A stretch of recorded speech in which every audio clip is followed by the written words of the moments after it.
Oh my days, is that maybe vlogs, yeah? Yeah, it is. I'm a massive fan, honestly. Oh my God, no way. That means a lot. Thank you. This is Mahek Bukhari in one of her TikToks. She tries to portray herself as a huge star, but it's pretty obvious the video is fake. However, when she started making TikToks with her mom, Aunt Serene, her follower base began to grow. In many ways, the mother and daughter got closer through Mahek's TikTok venture too. But their bond was truly a disturbing one. And in 2022, Mahek did the worst thing imaginable for her mom. There's a really heated conversation, and then she says, "What shall I do to you?" This is the full story of the TikToker who turned into a mass murderer for her mother. Just after midnight on February 11th, 2022, Saqib Hussain and Mohammed Hashim Ijazuddin entered a Tesco parking lot in Leicester, UK. They had driven 60 miles from Banbury in Oxfordshire that night. Saqib was due to receive £3,000 from a woman he used to date, 46-year-old Ansarine Bukhari, but Saqib never got his money. Not only that, but both he and his friend lost their lives that night. As soon as the two friends reached the parking lot, two other cars started pursuing them at top speed. 10 minutes later, one of the cars rammed into their car. Their car was so damaged that it flew into the air, hit a tree, and split in two. Both men passed away. When the detectives started piecing together what happened that night, two names came up: Ansarine Bukhari and her TikTok famous daughter, Mahek. But why would these two women want to harm the two friends? And who was responsible for their deaths? Mahek Bukhari was born in 1999 to Ansarine and Ali. She grew up with her parents and brother in Stoke-on-Trent, a small town in central England. But Mahek did not behave like your average small-town girl. Ever since she was a young kid, she wanted all the attention she could get. At school, she was popular and, according to some, quite fashionable. Her grades weren't great, though. So even though she started university, within a year she dropped out and got herself a TikTok account. Indeed, Mahek decided she would make a living out of posting herself in tight clothes and glittery makeup. It's questionable if your entire sense of self-worth is given by your number of followers, but trust me, Mahek's behavior would get much more questionable than this. Mahek launched her online persona as Maybe Vlogs. At her peak, she had 135,000 followers on TikTok, 38,000 followers on Instagram, and 4,000 subscribers on YouTube. But she wanted to look much more famous than that. That may be thoughts.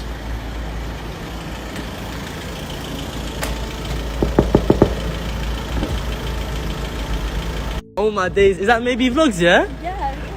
I'm a massive fan, honestly. Oh my God, no way. That means a lot. Thank you.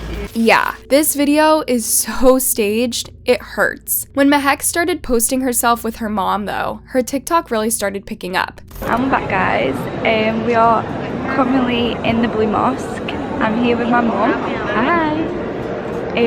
Mum, how beautiful is the mosque? Beautiful. Amazing. So nice. Her everyday dance reels with her mom sent her into TikTok stardom. Ansarine seemed to support her daughter's social media gig full on. More than anything, she was happy to spend some more time with her daughter. Ansarine would say, "We were quite proud because I wasn't allowed to go to university and I wanted my daughter to go. She wanted to be more on Instagram as an influencer and on TikTok. We weren't disappointed." Ansarine was born in Pakistan and then moved to the UK with her family as a young child. She had dreams of working as a flight attendant, but her family was very traditional in a truly heartbreaking way, especially for women. Ansarine's parents forced her into an arranged marriage with Mahek's dad and ordered her to become a stay-at-home mom. Imagine how frustrating it must be not to be in charge of your own fate. As Mahek grew up, Ansarine had a series of low-paying jobs, but when her TikTok account grew, Ansarine quit working and became her daughter's full-time manager. Through promotion deals with various clothing companies, Mahek and Ansarine got to travel together to London, Manchester, and Birmingham. Mahek's dad, Ali, was happy about this too. His daughter would be safe if she was with her mom, he thought. But here's the thing, Ansarine was deeply unhappy with Ali, and around the same time as Mahek's TikTok grew, Ansarine started an affair with a man 25 years younger, Saqib Hussain. Saqib and Ansarine had begun chatting on an app named Azar. Ansarine and Saqib both lived in central England, and what began as a friendship soon turned into romantic sparks, at least for Saqib.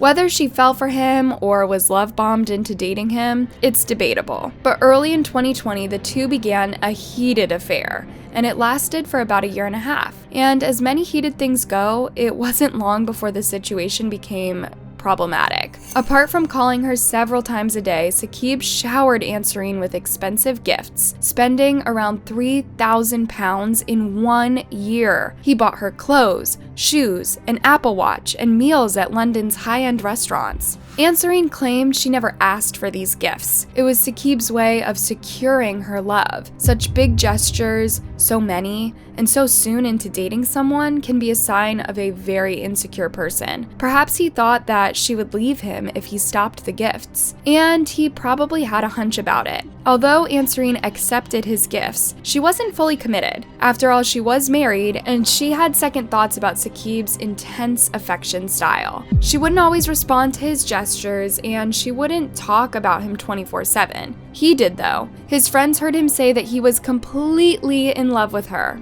and didn't even care she was married. Ansarine, on the other hand, confessed that she was very ashamed and embarrassed about spending the night with Saqib. On December 10th, 2021, the pair met at a London hotel once again. This time, Ansarine broke up with Saqib. You guys, it takes two to tango, but only one to end the relationship. However, 21-year-old Saqib did not take no for an answer. He simply did not accept Ansarine's wish to end things. It was all downhill from here on out, and Mahek only made things worse.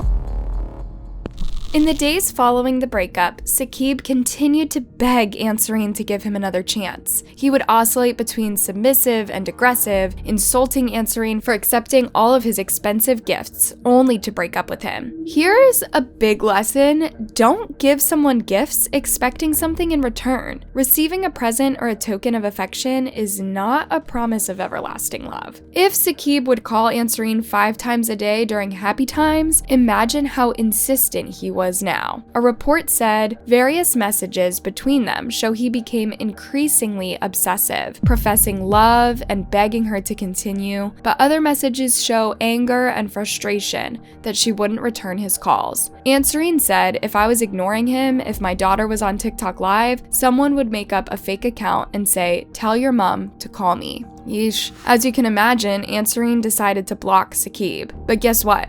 Saqib only got more insistent. He decided to blackmail Ansarine into taking him back, as if blackmailing would make someone fall in love with you. This was what he wrote in January 2022. "You dumb bitch. I'll send your son nude pictures of you. I'll ruin it. I don't give a shit. When I'm mad, I'm mad. I have nothing to lose. I'll send videos to your whole family. You know what I'm capable of. I'm going to send your son one nude of you first. Your son's gonna see them videos now of us in a hotel, okay? Don't make me everything up. Are you going to call, or shall I make your husband mad?" By the way, this is a man who claimed to love Ansarine. Desperate and afraid, Ansarine confided in her daughter. Mahek took it the hard way and went after Saqib with the same attitude he had. Then Mahek wrote a message to her mother. "I'll soon get him jumped by guys, and he won't even know what day it is." You guys, blackmail against blackmail is hardly the way to go. Ansarine and Mahek could have called 999 and reported Saqib's unspeakable threats. Instead, Mahek started a plan that involved the end of 2 lives. In February, Saqib told Ansarine that if she gave him the £3,000 she owed him, he would leave her alone and fly to Pakistan for a long vacation. Ansarine did not owe him any money, but in his head, she had to repay him for all the expensive presents he'd bought her. Ansarine felt trapped. If she didn't pay him, she risked him exposing her or harassing her forever. Even if she did pay him, he could still release the photos he had of her. Nevertheless, she agreed to a time and a place to meet up for one last time. On February 8th, 2022, a man named Rakan Karwan contacted Saqib. He was a friend of Mahek and Ansarine, and he said he would meet Saqib to sort out the money transfer. After Saqib's sister overheard their conversation, she warned him about a potential setup. So Saqib asked Rakan to do a virtual money transfer, but Rakan never responded. 2 days later, Saqib texted vile new threats to Mahek. He promised to drive to their family home, make a scene, and destroy her parents' marriage. Half an hour later, Mahek replied he should meet her that night in a parking lot in Loughborough, just outside Leicester. The two debated for a while and settled on another parking lot at the Leicester Tesco. The only problem was Saqib didn't have a driver's license. So after phoning 3 friends, Mohammed Hashim Ijazuddin offered to drive him to and from Leicester. Poor Mohammed had nothing to do with the situation, and he didn't even know who Saqib was meeting that night. He was just a pal lending a hand. At 1:17 p.m., the 2 friends arrived at the Tesco parking lot. Saqib and his friend were in the car below the green arrow. In the red arrow car were Mahek and Ansarine, together with Rakan and Mohammed Patel. In the third car, under the blue arrow, were Reyes and Amir Jamal, cousins of the Bukharis, together with Natasha Akhtar, the car's owner, and Sanaf Gula Mustafa. It was an 8-person mission to off Saqib, Mahek, Ansarine, and 6 friends and relatives. As they were waiting for Mahek to turn up, Saqib and Mohammed got a bad feeling and decided to leave the parking lot. As soon as they left, the 2 cars began chasing them, led by Rakan and Reyes. CCTV footage in an intersection caught the following minutes. When Mohammed and Saqib slowed down to check if they were being followed, the car behind them slowed down too. While inside the car, Saqib got a phone call. It was Mahek, urging him to pull into a supermarket parking lot. He refused, and the chase went on. Mahek's last words to Saqib were, "Watch what I do to you." There's a really heated conversation, and then she says, "Watch what I do to you." Her car, driven by Rakan, proceeded to hit Mohammed's car repeatedly. Saqib called 999 and urged them to send officers their way. As he said his last sentence, Mohammed's car was hit at 100 miles per hour. The car hit a curb and then flew into the air before it split into 2 and burst into flames. Its engine flew across the A46 highway. Saqib and Mohammed passed away that night. Both could only be identified via dental records. There were no witnesses. This was happening in the dead of the night. And when the first people drove past the wreckage, they thought it was an unfortunate accident that involved just 1 car. Detectives checked the CCTV footage on the highway and discovered this was not an accident. At 4:45 a.m., Natasha was arrested while at the wheel of her blue seat. At 7:14 a.m., officers arrived at the Bukhari residence. Me and Nayman. No, yeah, we were. Where were you? Where was that? So we stayed here, and then we went straight to Nottingham. Right. Mahek and Ansarine were arrested on suspicion of murder. Over the following days, officers would identify all 8 people involved. By March of that year, all 8 people were under arrest. Some admitted their involvement and revealed chilling details about Mahek's plan, but Mahek was intent on feigning ignorance. We were always on the left-hand side. This right-hand side car has come now, the Leon, the blue one, has come straight next to me and come right in front of me. Not very close. I've always said to myself, I'm a very good driver. Oh yeah, pat yourself on the back while you're at it. And I've said to myself, always keep a 2 to 3 second rule gap, always, when I've said to myself, always done that. I braked and I said to my mum, what is this car trying to do?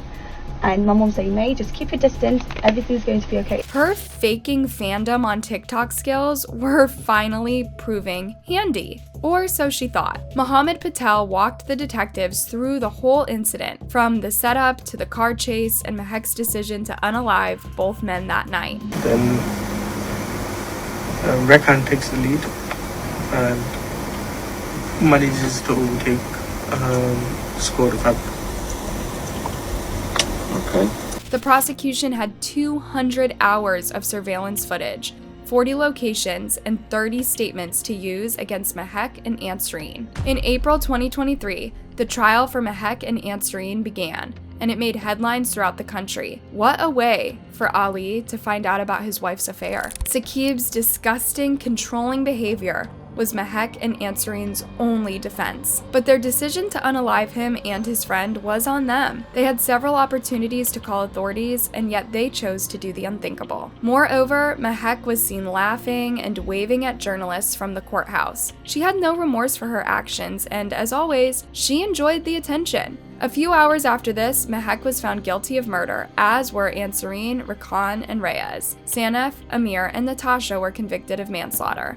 Mohammed Patel, who was the only honest person during the investigation, was cleared of all charges. Mahek was sentenced to life in prison. She will be eligible for parole after 31 years. But to be granted parole, you have to show excellent behavior and lots of remorse. So far, she has neither. Reyes received the same sentence, while Ansarin and Rakan received 26 years to life. It's shocking that 8 people were involved in this vile plan, and yet no one took a second to question it. None of them thought of calling law enforcement or at least getting paramedics to the scene after it all went down. Mahek never deleted her accounts. However, she can't enjoy the attention anymore. She will be forgotten behind bars, much less fashionable, her flashy social media forever tainted by her ugly personality. Hopefully, Saqib and Hashim's grieving families will find some solace in this. Hey, thanks for watching. What are your thoughts on this case? What would you do if someone blackmailed you? Leave a comment and don't forget to like, subscribe, and click that bell button. See you next time.